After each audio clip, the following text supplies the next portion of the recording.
اللہ من الشیطان الرجیم بسم اللہ الرحمن الرحیم اللہم صلی علی محمد وعلی آل محمد کما صلیت علی ابراہیم وعلی آل ابراہیم انک حمید مجید اللہم بارک علی محمد وعلی آل محمد کما بارکت علی ابراہیم وعلی آل ابراہیم انک حمید مجید۔ اللہ جل شانہ کا بے حساب کرم احسان اس ذات کا کہ جس نے ایک دفعہ پھر ہمیں قرآن مجید سمجھنے کے لیے یہاں پہ اکٹھا کر دیا۔ آج ہم انشاءاللہ 15 پارہ سورہ کاف کی آیت نمبر 46 سے آگے اپنا سبق شروع کریں گے۔ سورہ کاف آیت نمبر 46۔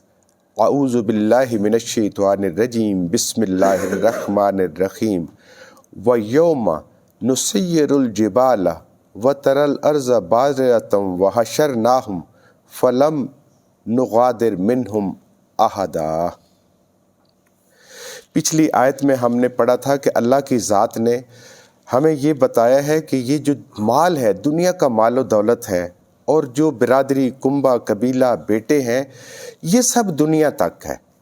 آگے جو جانے والی چیز ہے وہ باقیات الصالحات، جس کو بقا ہے، جو باقی رہنے والے ہیں، وہ انسان کے نیک اعمال ہیں جو اللہ کے ہاں بھی بہترین ہے، اور جن سے آرزو رکھی جاتی، آرزو رکھی جائے گی کہ اللہ ہمیں اس کے بدلے میں معاف فرمائیں گے، جنت عطا کریں گے، جہنم سے بچا لیں گے۔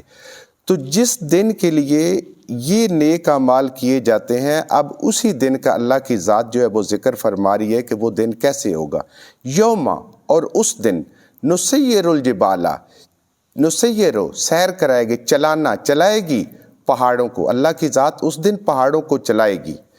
وَتَرَى الْأَرْضَ، اور دیکھیں گے آپ زمین کو، بارزتاً، بالکل صاف میدان۔ یہ جو پہاڑ، اونچائی نیچائی، جتنی ساری چیزیں ہیں، یہ سب ختم ہو جائیں گی، اور اس دن پہاڑ بھی ختم ہو جائیں گے، اور اس زمین کو بالکل اللہ کی ذات جو ہے وہ ہموار میدان بنا دے گی۔ وَحَشَرْنَاهُمْ، اور پھر اس میدان میں کیا ہوگا؟ اکٹھا کریں گے ہم ان کو، یعنی ساری کی ساری انسانیت جو ہے، جو اللہ کی مخلوق ہے، اس سب کو اللہ کی ذات اس میدان میں اکٹھا کرے گی۔ فَلَمْ نُغَادِرْ، پس ہرگز کوئی نہیں چھپ سکے گا، یا اللہ کی ذات کسی کو نہیں چھوڑے گی، منہم، ان میں سے، احدن، کسی ایک کو۔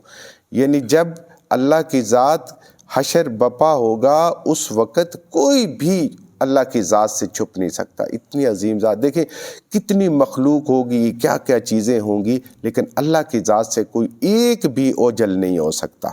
اور اس دن کے لیے اللہ کی ذات کہتی ہے کہ اپنے مال پہ بھروسہ نہ کرو، اپنی اولاد پہ، اپنی طاقت پہ بھروسہ نہ کرو، اپنے نیک اعمال، اچھے اعمال پہ بھروسہ کرو جو اس دن کام آئیں گے۔ وَأُرِزُوا، اور پیش ہوں گے، عرضی ہوتا ہے نا کسی کو پیش کرنا، درخواست، اپلیکیشن۔ وَأُرِزُوا، اور پیش ہوں گے، لائے جائیں گے، اللہ پر، رب کا، اپنے رب کے سامنے۔ یعنی سارے انسان جو ہے، پوری انسانیت، اللہ کی مخلوق جو ہے، وہ اللہ کے سامنے پیش کی جائے گی، صفیں باندھے ہوئے۔ اتنی بڑی مخلوق کس ترتیب سے آئے گی کہ اللہ کی ذات کے سامنے سب کے سب صف باندھے کھڑے ہوں گے۔ لقد، بے شک، جئتمونا، اب اللہ کی ذات اپنی شان سے فرما رہی ہے کہ بے شک جئتمونا، آ گئے ہو تم ہمارے پاس۔ اللہ کی ذات انسانوں کو کہے گی کہ یہ دنیا میں وقت دیا ہوا تھا کہ اس میں نیک اعمال کر کے مجھ کو راضی کر لو، میرے حکم کے مطابق زندگی گزار لو، میرے پاس آنا ہے۔ تو آج اللہ کی ذات وہی کہہ رہی ہے کہ بے شک جو میں نے کہا تھا، جئتمونا، آ گئے ہو تم میرے پاس، کما، جیسا کہ، خلقناکم، پیدا کیا ہم نے تم کو، اول مرتن، پہلی بار۔ اب ایسے ہی تم میرے پاس پھر سارے کے سارے اکٹھے آ گئے ہو جیسے میں نے تم کو پہلی بار پیدا کیا تھا۔ یہاں پہ مفسرین کہتے ہیں کہ یہ وہ بات بھی ہو سکتی ہے کہ جب عالم ارواح میں اللہ کی ذات نے روح پیدا فرمائے تھے اپنے کن فیکون، اپنے امر سے، تو ساری کی ساری انسانیت کے روح جو ہے وہ اکٹھے پیدا ہو گئے تھے۔ پھر دنیا میں ترتیب سے جو ہے انسان جیسے اللہ نے چاہا وہ دنیا میں آتا رہا۔ تو اس وقت بھی سارے اکٹھے تھے، آدم علیہ السلام سے لے کر وہ جو دنیا میں آخری انسان آنا ہے قیامت تک، اس کی روحیں اللہ نے بنا دی تھی۔ اور یہ جو دن ہوگا جس دن اللہ کے سامنے صف باندھے کھڑے ہوں گے ہم سب، وہ دن بھی ایسے ہی ہوگا کہ پوری کی پوری انسانیت آدم علیہ السلام سے لے کر آخری انسان جو قیامت تک پیدا ہوگا وہ اللہ کے سامنے حاضر ہوں گے۔ اور دوسرا مفسرین نے اس کا یہ ترجمہ کیا ہے، اس کی یہ تفسیر کی ہے کہ جیسے پہلی دفعہ پیدا کیا، یعنی کہ انسان جب دنیا میں آتا ہے تو اکیلا اکیلا آتا ہے، ماں کے پیٹ سے اکیلے اکیلے نکلتے ہیں، تو ایسے انسان وہاں اپنی حیثیت میں اللہ کے سامنے پیش ہوگا، اکیلا اکیلا پیش ہوگا۔ اگلی صورت میں وہ بھی ہم پڑھ لیں گے جہاں پھر یہ صریح حکم آ جائے گا کہ اکیلا اکیلا پیدا ہوگا۔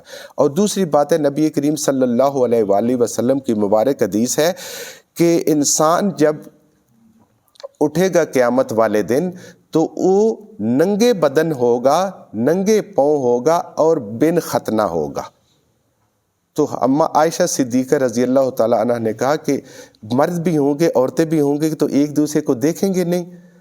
تو نبی کریم صلی اللہ علیہ وسلم نے فرمایا کہ وہ دن اتنا سخت ہوگا، اتنا سخت ہوگا کہ کسی کو دوسرے کی ہوش ہی نہیں ہوگی، ہر بندہ اپنے آپ میں گم ہوگا اور اپنی پریشانی میں ہوگا کہ اس کے باوجود کسی کو خیال نہیں ہوگا۔ تو کچھ مفسرین کا خیال ہے کہ جیسے پہلے انسان جب دنیا میں آتا ہے تو وہ بغیر کپڑوں کے، بغیر جوتوں کے، بن ختنہ آتا ہے، اسی طریقے سے جو ہے اللہ کے سامنے انسان قبروں سے نکلیں گے اور پیش ہوں گے، پھر آگے حساب کتاب شروع ہوگا، پھر لوگوں کو لباس پہنائے جائیں گے۔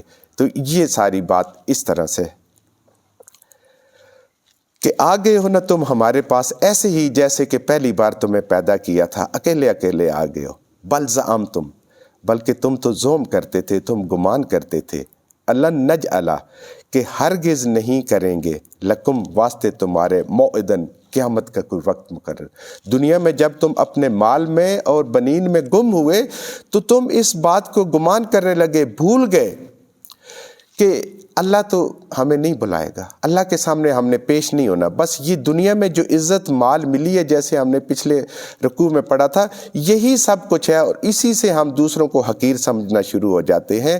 لیکن اس وعدے کو تم بھول گئے قیامت کا، لیکن میں نے تمہارے ساتھ وعدہ کیا تھا، وہ آج اللہ نے وعدہ پورا کر دیا۔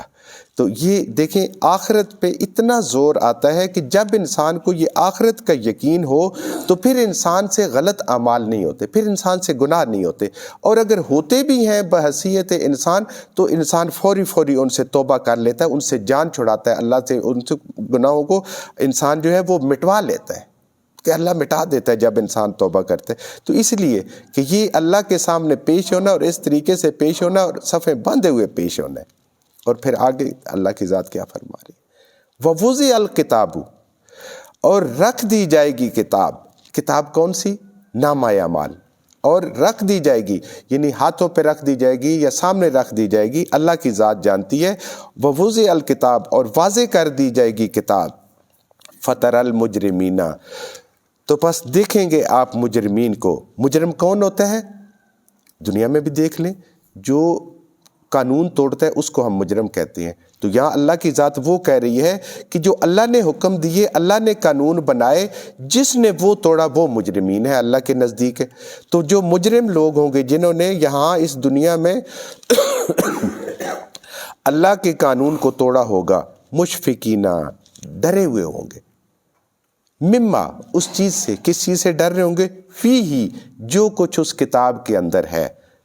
تو جنہوں نے اس دنیا میں اللہ کے قانونوں کو توڑا ہوگا، وہ جو مجرم ہوں گے، وہ اس دن اس کتاب کو، اس نامہ اعمال، اپنے نامہ اعمال کو دیکھ کے ڈرے ہوئے ہوں گے۔ وَيَقُولُونَ، اور کہیں گے، یا ویلتنا، ہائے افسوس، ہائے ہم تو مارے گئے، مالے، کیسی ہے، حاضل کتاب، یہ جو کتاب ہے۔ وہ اس کو جب دیکھیں گے جو مجرم لوگ ہوں گے تو وہ کہیں گے، ہائے افسوس، یہ کیسی کتاب ہے، یہ کیسا ہمارا نامہ اعمال ہے۔ لا یغادر، نہیں چھوڑا اس نے، نہیں چھپا ہوا اس میں، صغیرۃ ولا کبیرۃ، نہ کوئی چھوٹی سے چھوٹی بات اور نہ کوئی بڑی سے بڑی بات۔ یعنی انسان کے نامہ اعمال میں ایک ایک حرکت، ایک ایک لمحہ جو انسان کا زندگی کا گزرا ہوا ہے، وہ کتنا سویا جاگا کیسے کیا، جاگتے ہوئے اس کو اللہ یاد آیا کہ نہیں آیا، دن کو یاد آیا کہ نہیں آیا، کام کرتے اس کو اللہ یاد، ہر چیز اس کے اندر لا یغادر، نہیں کچھ چھپا ہوا، نہیں کچھ چھوڑا ہوا، صغیرۃ ولا کبیرہ، کوئی چھوٹی سے چھوٹی بات اور بڑی سے بڑی بات، الا مگر احصاہا، گن گن کے لکھا ہوا ہے۔ دنیا میں ہم کہتے ہیں نا جب زیادہ زور دینا ہو بھئی اس کو گن لو، اس کو چیک کرو، صحیح گنے، تو اللہ کی ذات جو ہے فرما رہی ہے کہ وہ کہیں گے کہ اس کے اندر تو گن گن کے لکھا ہوا ہے، کسی چیز کو چھوٹی یا بڑی کو چھوڑا ہی نہیں ہے۔ وہ وجدو، اور پائیں گے، ما عملو، جو اعمال انہوں نے کیے، حاضرن، بالکل سامنے۔ جتنی دنیا کی زندگی ہے، 20 سال 30 50 100 سال جو بھی ہے، اس کے اندر ذرہ ذرہ کیا ہوا جو ہے وہ اعمال کو انسان جو ہے وہ اپنے سامنے پائے گا۔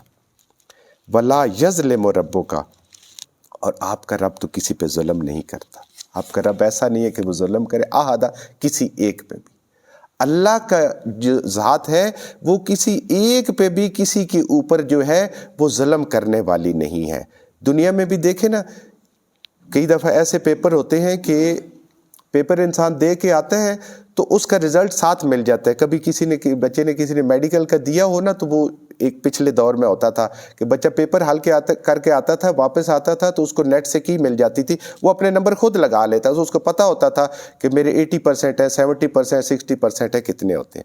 تو یہی حال وہاں پہ ہوگا، بالکل ایسا ہی کہ وہ جب پیپر سامنے آئے گا تو انسان خود مارکنگ کر لے گا۔ اب جب لکھا ہوئے غلط ہے، لکھا ہوئے الٹ ہے، یا لکھا ہوئے کچھ نہیں ہے، پوچھا کچھ اور گیا ہے، جواب کچھ اور دیا گیا ہے، تو انسان خود بھی اپنے آپ کو نمبر نہیں دے سکتا۔ تو یہی اللہ کی ذات فرما رہی ہے یہاں پہ کہ وہاں پہ جو وہ کتاب اس کے سامنے کھلے گی، خود پتہ چل جائے گا کہ میں کتنا بڑا مجرم ہوں اور میں نے کیا کیا کیا ہے اور میرے کتنے نمبر اس میں آ رہے ہیں، اور اس کو دیکھ کے ڈریں گی۔ اللہ کی ذات ظلم نہیں کرے گی۔ جس نے اچھا کام کیا ہوگا اس کو اچھا بدلہ ملے گا، اور جس نے برا کام کیا ہوگا، جس نے اپنے رب کے ساتھ شرک کیا ہوگا، اپنے والدین کی نافرمانی کی ہوگی، اس دنیا کے مال و دولت کو ہی سب کچھ سمجھ لیا جو اللہ نے ہمیں پیچھے سمجھایا، تو پھر اس کا اسی کے حساب سے ہوگا۔ اب یہ تو نہیں ہو سکتا کہ ابو جہل کے ساتھ بھی ایسے ہی معاملہ ہو اور جو صحابہ کرام ہیں ان کے ساتھ بھی ایسے ہی معاملہ ہو، نہیں۔ انصاف کا تقاضا اللہ کا یہی ہے کہ ابو جہل کو ابو جہل کی سزا ملی، اور جو سیدنا ابو بکر صدیق، عمر رضی اللہ تعالیٰ، اور جو بلال حبشی رضی اللہ تعالیٰ عنہ، وہ سارے ان کو ساری ان کے مطابق ملے۔ تو اللہ کی ذات کسی کے ساتھ ظلم کرنے والی نہیں ہے۔ اللہ کی ذات جو ہے وہ بالکل عین انصاف کرے گی۔ جو انسان لے کے جائے گا وہی تلے گا، اور اسی کے حساب سے فیصلہ ہو جائے گا۔ اللہ ہمیں عمل کی توفیق عطا فرمائے، اللہ ہمیں صحیح صحیح سمجھ عطا فرمائے۔ جو کچھ ہم نے صحیح پڑھا، صحیح سمجھا، اللہ ہمارے ذہنوں میں، دلوں میں بٹھا دے۔ جہاں جہاں پڑھتے ہوئے بولتے ہم سے غلطیاں ہوگی، اللہ ہمیں معاف فرما دے، اور ان غلط باتوں کو ہمارے ذہنوں سے، دلوں سے اللہ کی ذات نکال دے۔